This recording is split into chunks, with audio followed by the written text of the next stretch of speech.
একজন কৃষক ছিল, ভীষণ অলস। দিনরাত ঘুমাতো আর সবসময় বলতো সকালে করব, কাল করব। একদিন এক দরবেশ তার বাড়িতে এলেন।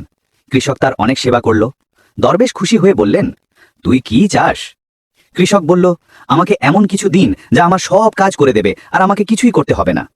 দরবেশ বললেন, আমি তোমাকে এক জিন দিচ্ছি। এই জিন তোমার সব কাজ চোখের পলকে করে দেবে, কিন্তু সাবধান, তাকে সব সময় কোনো না কোনো কাজ দিতে হবে। যদি এক মুহূর্তের জন্য ফাঁকা থাকে তাহলে সে তোমাকে মেরে ফেলবে। এই কথা বলে দরবেশ চলে গেলেন। কৃষক খুব খুশি হলো। সঙ্গে সঙ্গে জিনকে বলল, যাও ক্ষেতগুলোতে পানি দাও। কৃষক বসতে না বসতেই জিন ফিরে এসে বলল, কাজ শেষ, এখন আর কি করব? যদি কাজ না দাও আমি তোমাকে মেরে ফেলব। কৃষক খুব ভয় পেল। স্ত্রীর কাছে গিয়ে বলল, এই জিন তো চোখের পলকে সব কাজ শেষ করে ফেলে, এখন কি করব?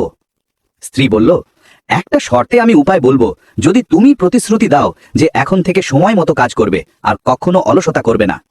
কৃষক তাড়াতাড়ি প্রতিশ্রুতি দিল। তখন স্ত্রী সামনে থাকা কুকুরটার দিকে ইঙ্গিত করে জিনকে বলল, এই কুকুরের লেজটা সোজা করে দেখাও। জিন কুকুরকে ধরে লেজ সোজা করতে লাগলো, কিন্তু যতবারই সোজা করত লেজ আবার বেঁকে যেত। সারা দিন চেষ্টা করলো, কিন্তু কোনোদিনই সোজা হলো না।